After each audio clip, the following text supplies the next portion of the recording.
पद्धतीने घेत नाहीत, कुठली बैठका घेत नाहीत. ते मुंबई पुण्याला बैठक घेतात आणि कशा प्रकारे तुम्ही विश्वासात घेणार?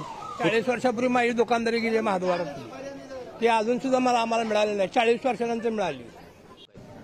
मी ग्राहक पंचायतीचा कार्यकर्ता आहे. पंढरपुरात कॉरिडॉर होणार ह्या संदर्भात मंत्रालयामध्ये आता 2 वाजता मीटिंग आहे. कॉरिडॉर करा हे पंतप्रधानांपासून महाराष्ट्राचे मुख्यमंत्री, उपमुख्यमंत्री, सामान्य बीजेपीचे कार्यकर्ते सुद्धा कॉरिडॉर करा असं मत आहे. ते विश्वासपात्र आहेत तिथले लोक. त्यांनी जर केलं तर काय विचार करावा लागणार पंढरपूरकरांना. योग्य मोबदला, दुकानला दुकान, घराला घर जर देत असेल तर इथली सामान्य जनता त्यांना पाठिंबा देईल. पण विकासाला आमचाही पाठिंबा आहे. फक्त इथल्या लोकांना न्याय मिळाला पाहिजे, पुनर्वसन झालं पाहिजे, एवढंच महत्वाचं आहे.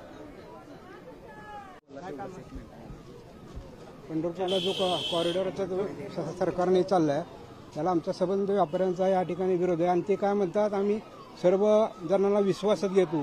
विश्वासात कुठल्याच पद्धतीने घेत नाहीत, कुठली बैठका घेत नाहीत.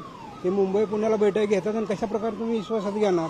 इथल्या लोकांना तुम्ही कुठल्याही पद्धतीचं विचारत नाही, कुठल्या मिटिंगा इथं बोलवत नाही, आणि मग तुम्ही कसं विश्वासात घेणार आणि कशा या लोकांना घेऊन तुम्ही विकास करणार?